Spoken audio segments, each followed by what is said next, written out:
Chiles Rellenos is one of my favorite Mexican foods, but sadly, most of the time when I order it in restaurants, it's kind of disappointing, and so today, we're gonna make it at home.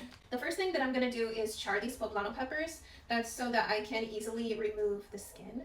Now, if you make chiles rellenos often, let me know what you think of this recipe. What am I doing right? What am I doing wrong? And what do you like to do differently? Disclaimer, I don't claim to be an expert on Mexican cooking. I just do my best, that's all.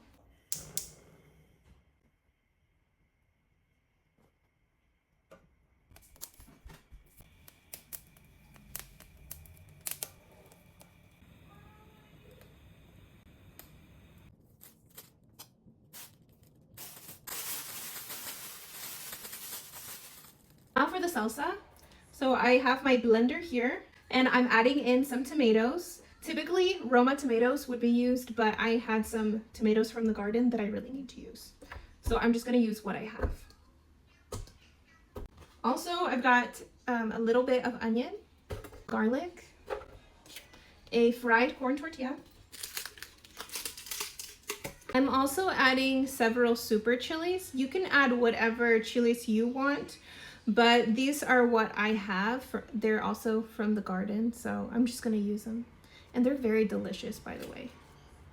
I'm also adding Mexican oregano.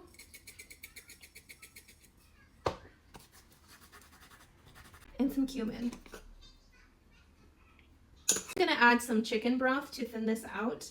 So I have this chicken bouillon and I like to mix it with this Better Than Bouillon paste.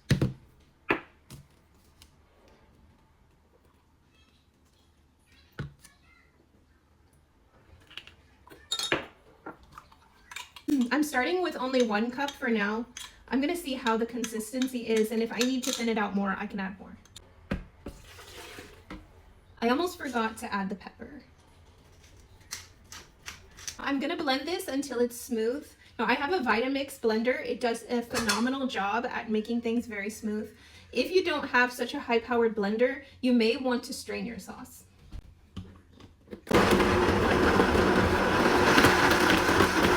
This is how the sauce is looking right now. I think it looks nice. I am gonna taste it for salt and then we're gonna go cook it.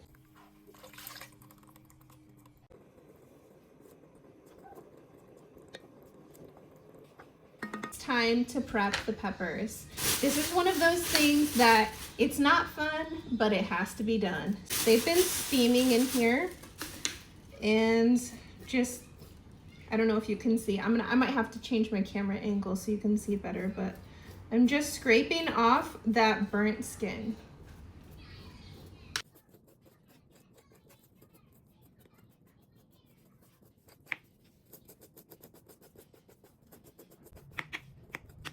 To take the seeds out, and I actually saw somebody once cut off the top like this, but they actually did it before they actually did it in the beginning, which I already screwed that up. So let's just see if I can get this off like that.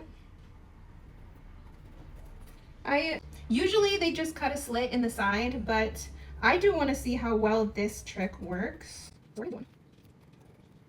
Oh gosh. All right, so out. Like that with the seeds, and then just dumped the seeds out. The first time that I've tried this method, so I'm a little worried. And just in case, I'm probably gonna do the rest of them the way that I would normally do it. Time to cut the cheese. I'm using Monterey Jack, but it would have been better with queso Oaxaca or maybe some Chihuahua cheese, but those are pretty expensive, so we're just trying to save some dollars. Now, in terms of stuffing the peppers with the cheese, I find that it's much easier to do when you do cut the tops off the peppers versus cutting it from the side.